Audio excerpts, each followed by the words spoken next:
with that. That doesn't look to be the case because of the lap cars that are in between Dixon and then Castroneves being in second, and then Franchitti and Kanaan. Now there are some lap vehicles. You heard Dixon's radio. And we're back to green flag racing with now 14 laps remaining here at Kansas. Oh, and a crash right as we go back to green flag. Oh, and Takuma Sato is in it again with Hideki Mutoh. Unfortunately for Sato, that's been the story of his season. He has looked good, and then all of a sudden something will happen. They'll have a crash, and again.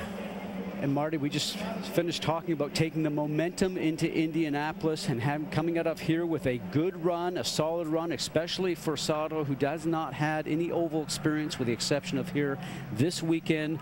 And this really puts a bit of a damper on that. Rick, what are you hearing down in pit lane?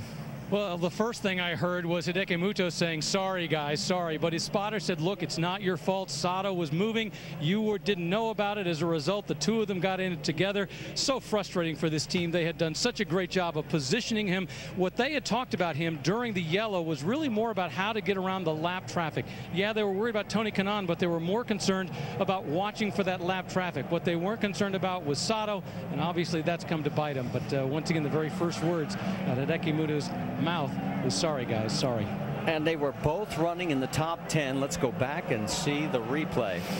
And they'll just drive right into our frame. Look to the right side of your screen. Remember, on a restart, you can go ahead and pass at any time, and there's just too much congestion going there, going out of turn 4. And it looks like Hideki Mutoh just made a move as Simona was coming up on the low side of him, and he just made a move to the right, probably did not see Sato was there, and turned around and ended up pinching him up into the wall. So the two will make the mandatory trip to the infield care center, but both climbed out of their cars under their own power.